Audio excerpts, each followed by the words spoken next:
పిల్లలందరికీ 15,000 ఇస్తానని చెప్పాను. ఎంతమంది పిల్లలుంటే అంతమందికి ఇస్తానన్నాను. రేపు స్కూల్స్ తెరిచే లోపల డిఎస్సి పెట్టి టీచర్లు అందరినీ అక్కడికి పంపించే బాధ్యత తీసుకుంటా.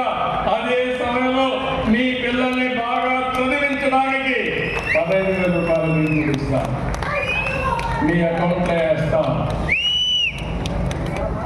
ఇద్దరు అమ్మాయికి 4 పిల్లలు, వాళ్ళని సరిగా చూసుకుంటే భవిష్యత్తులో 15 × 4 60,000 రూపాయలు ఇస్తారు తప్ప కోత ఉండదని మరొకసారి మీకు విజ్ఞప్తి చేస్తున్నా. దీనికి కారణం కూడా ఒకటి ఉంది. చాలా మంది ఈ మధ్యకాలంలో పిల్లల కన్నా మానేస్తున్నారు.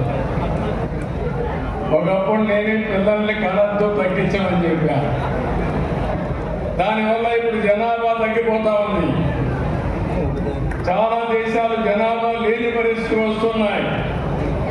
మన దేశంలో కూడా పరిస్థితి వస్తే చాలా ఇబ్బందులు వస్తాయి. అందుకే ఇప్పుడు నేనే పిలిపిస్తున్నా. ఒకప్పుడు 2 కంటే ఎక్కువ మంది పిల్లలుంటే స్థానిక సంస్థల్లో పోటీ చేయడానికి అర్హత లేదు, తీసేశా. ఇప్పుడు చెప్తున్నా, 2 కంటే తక్కువ మంది పిల్లలుంటే భవిష్యత్తులో పోటీ చేయడానికి అర్హత లేకుండా చట్టాలు తీసుకొస్తాం.